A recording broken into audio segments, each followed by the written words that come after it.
What's up, YouTube? We went on down to Orlando for the shutdown, running the track backwards, and it was successful, being that we still have oil pressure, so that's always a blessing. Come home, didn't crash, didn't blow nothing up, didn't break anything, so that's always something to be grateful for. But we didn't bring the bag home. We made it to the semifinals, down to 4 cars out of 22, so I'm pretty happy with that. But you know, I'm starting to see a trend here of not winning. But so the first pass we ran Limbo, which we've already ran him once in Albany, so we felt pretty good with that. We hazed the tires pretty good, so we pulled some power out of it for the second pass, and we ended up running a nitrous Fox body. I'm not sure who he is or what camp or not. I've never seen him before. But he red lighted, which caused me to red light. But I guess first is worse. But he got on a tire pretty bad, like John Force style. So I eased on around him anyways. But the car didn't spin that time or haze the tire. So, and we went 0.2 faster on the second pass. So we was pretty happy with where we were. We thought, according to the draggy, it was a pretty good run. We were happy with it as far as a to B, and we would make adjustments depending on who we would draw from there, or you know, if the track conditions changed. Well, the third draw was a guy named Garrett. I think he's out of like Live Oak or Lake City, but he's got a extremely fast Fox body, a nitrous Fox body, by the name of Becky. And if you watch any kind of Noprep stuff from the North Florida, South Georgia area, I'm sure you've seen the car before. In fact, he was at Dig or Die as well. So I ended up drawing him, and we were just going to run the same A to B tune-up. And so we went to the line. He did his burnout, and I did my burnout, and then I was backing up, and they said that they were broke. So Will came over to me. You know, he said they're broke, so you know, you got a buy run. I asked him, well, what do you want me to do? You want me to just roll it, or you want me to get a pass for data? And he said full send. So with that being said, I knew it was time to get on the scramble immediately. I've never hit the scramble in low gear before. I just didn't think it would take it, which I didn't know if I doubted it was going to take it that time anyways, but we was at least going to put a show on.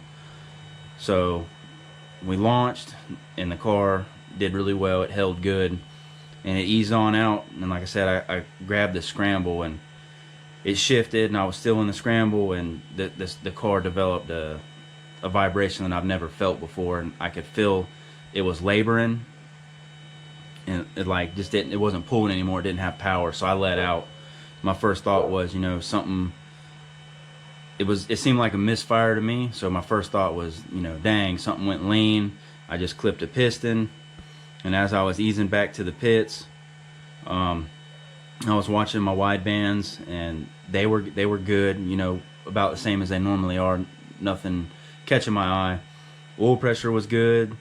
Vacuum was good between the 70 and 80 range, so I kind of ruled the piston out, but I still felt like there was an issue. So we got back. Will was going over the car, you know, checking temperatures on the headers, just going over wiring, connections, and I was pulling the data, looking over the data log, and I could see the RPM dip, but couldn't explain it. Everything else was good, so we just came to the conclusion that the car had never seen that kind of power in low gear that fast, and that it shook the tires. Now, I'm not an expert, and I don't really know how to explain it, but I guess the tire was still being crushed at 150 foot, 200 foot, and it was like riding over a washboard dirt road, so it was vibrating, and I guess that vibration can translate into the drive shaft and cause it to jump rope, and you know, that would drag the RPM down. So that was our theory, and you know, at this point, you know, I was not very confident, stressing. So we were in the final 4. and we ended up drawing Sanchez with the General, which is the same car that put a whooping on me in Albany, like probably like 5 car lengths, like just destroyed me. So we drew him, and we were so worried that the car was hurt, we didn't even think to make any changes to the tune.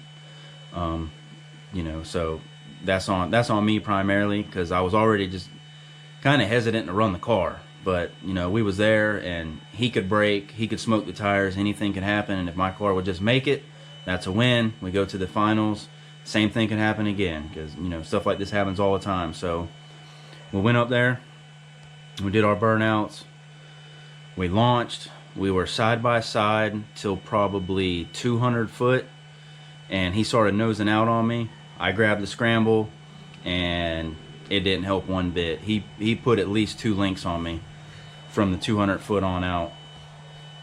And with that being said, we had a lot of power pulled out in low gear. You know, the first probably 3 seconds of the run that we could have put back in, because the track obviously came around and could have handled a lot more power. But like I said, we just missed a tune-up. Well, we were scared.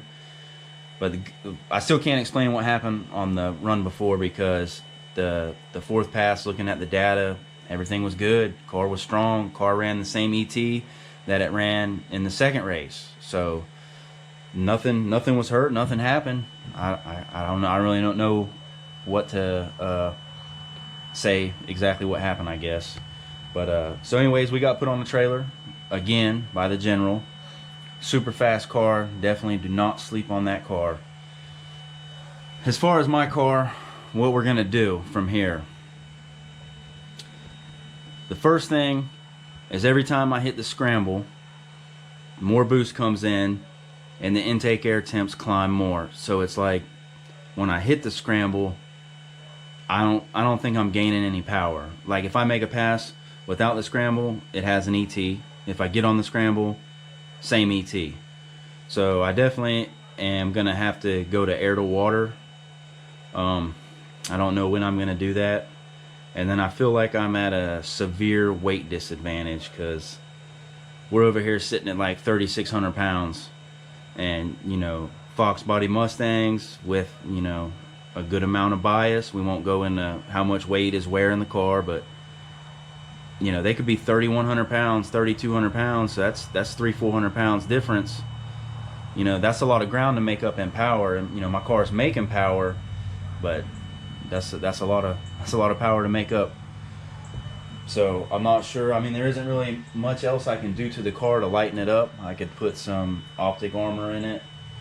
If I go to air to water intercooler, you know, that's going to be, I don't know, 6, 8, 10 gallons of water on the nose. And then I'm not really concerned about the ice box in the back, because weight in the back is good, but you know, there's another 8 gallons, 6 gallons. I'm not even sure. I haven't even dove into that research yet for the air to water intercoolers, but I mean, it's probably going to be another 150 pounds in the car, I would assume. Like I said, I don't know for sure, but I think the power's there, but the weight's not, so we're struggling. But instead of keep on rambling, want to give a shout out to my boy Bruce. The first pass, I seen some junk fly out of my hood between the scoop and the windshield. We got back to the pits, pulled the hood, looked. My serpentine belt, which I knew it was fraying, and I missed it. Went through, tightened every nut and bolt, intake, headers, V-bands, cold side, hot side, everything. Put a wrench on everything. Hoses for the radiator. Didn't check the belt. Didn't even look at the belt, and it's been frayed for some time now. Well, a rib flew off. Gone. Straight out the hood. Seen it. So the first thought is, alright, battery's charged. I have a battery charger. I have another battery in the trailer for the winch. But then I was thinking back to the issues I just had with the fuel system. If we're running off battery only at 11.7, 12 volts, 12.1 volts, car's going to go lean. Fuel pumps ain't going to like it. We got to have an alternator. So, appreciate you, Bruce. He jumped in his truck, hauled tail, went and found us a belt, came back, we got the belt on between, I think that was before we ran Becky, so I appreciate that. It means a lot for you to help us out and go get a belt for us. But I'll go ahead and put the videos in the order of the runs. So like, subscribe, share. Thanks for watching. We're gonna try to get a game plan and see what we're gonna do. I still gotta change the axle in the trailer. I think we're gonna try to race again in March up at Albany at the hole. That's the game plan, but I'm not even 100% on that yet. If it would just go up there and do the same things, especially if it's going to be hot, it's like, I guess that's South Georgia. It's still hot around March, the end of March. It's starting to warm up, so that's definitely not going to be good for the intake air temps. But that's how Orlando went.